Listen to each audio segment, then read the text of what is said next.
Hi everybody, I'm Peter Boyer and I'm going to present you the writing exercise from BAC 2015, the graduation exam from 2015. Things you have to know. 1. You have 120 minutes. I already mentioned this in previous videos actually. 120 minutes for reading comprehension exercises. That's 2 reading comprehension exercises and these two tasks on writing. So 120 minutes. My suggestion is that you shouldn't play with time. I mean, be precise and do your job, just like in the army, right?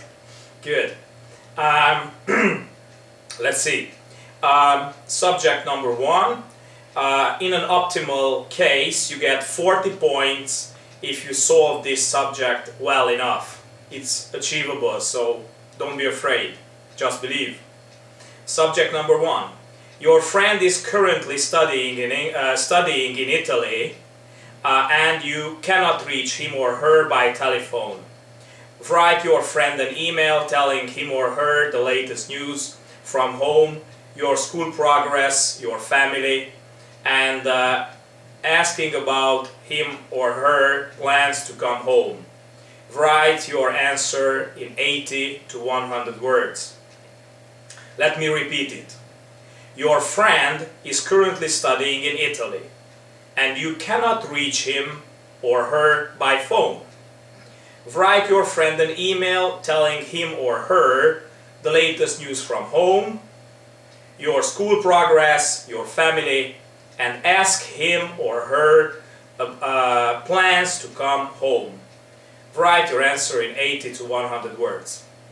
The first thing that you have to know, again, that this is an email, not a letter, not a formal letter or not an informal letter. This is an email. So it's the best if you start with to, from, subject. To is the email of your friend, from is your email, subject, dear whoever, or how are you doing, or whatever the subject may be, or when do you come home, or we haven't spoken for a long time, or whatever. And then the opening greeting. Now, it's an informal tone that you have to use with your friend. You have to write to your friend in an informal way because it's your friend, not your boss, not your principal, not a doctor, not a lawyer, so you shouldn't use formal tone. Tehát nem formálisan kell írjál, hanem mivel egy barátodnak írsz, tehát egy informális, személyes stílusban írhatsz. You can open the email by saying, "Hi Robert," or "Hello Robert." It's not a mistake if you write "Dear Robert," comma. Now, as it's 80 words, that's not that many actually. It should be something like 7 sentences. In those 7 sentences, you tell your friend that you haven't been able to reach him or her by telephone. Then you write about your life, how it is going, how you progress at school, everything is going well for you, and so on and so forth.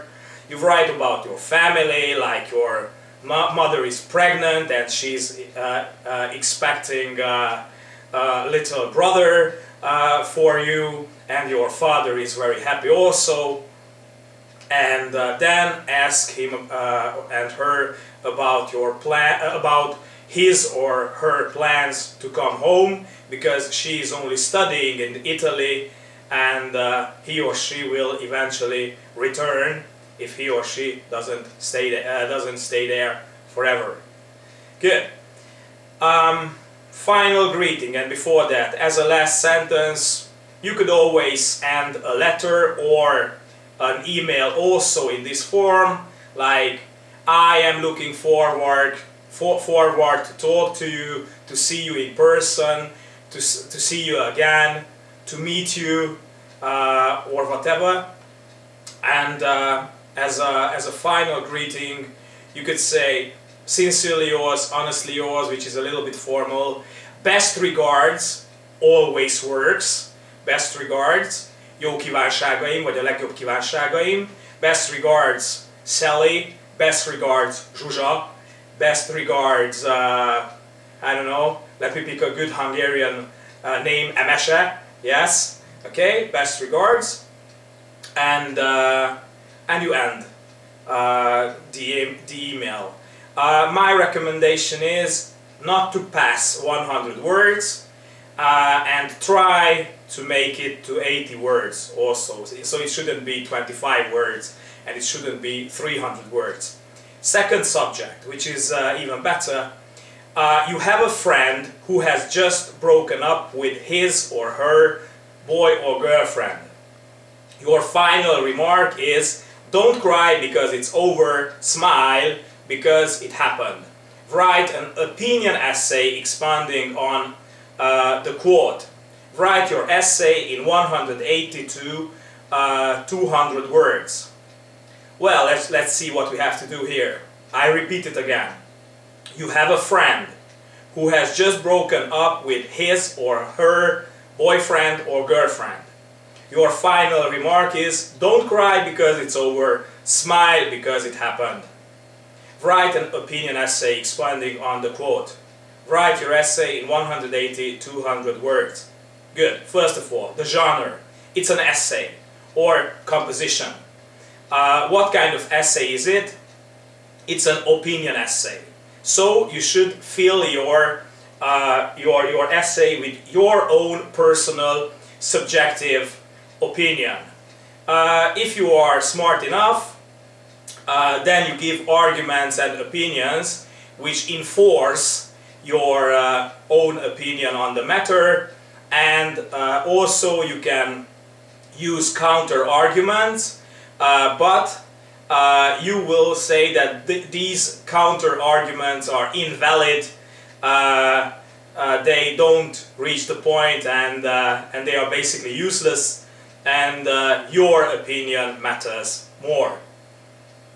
The title, I mean the remark that the whole opinion essay is based on, don't cry because it's over, smile because it happened. It's something very positive. I mean, if you analyze this statement, don't cry because it's over, smile because it happened, it's like putting the end of a lovely, long or short, I don't know, relationship into a positive perspective.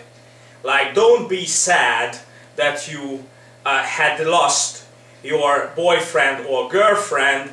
Celebrate the main thing that you even had a boyfriend or girlfriend. Celebrate the good moments that you had spent together. I don't want to express my own personal opinion on this. This is the basic 20th, 21st century positivism. Like, don't regret that it's over, be happy that it had even happened. Basically, there is some truth in it, but alright. So you should expand your opinion on this positive perspective, that you shouldn't mourn, you shouldn't regret the end of the relationship, just be happy that you even had the chance to have a relationship like this. My recommendation also here is not to write more than 200 words and try to make it up to 180. Give very good arguments, enforce your opinion, convince the teacher, use good linkers and connectors, and be smart in your writing, and don't be afraid to make small mistakes, but focus on enforcing your opinion and convincing the teacher. Thank you very much for your attention. See you.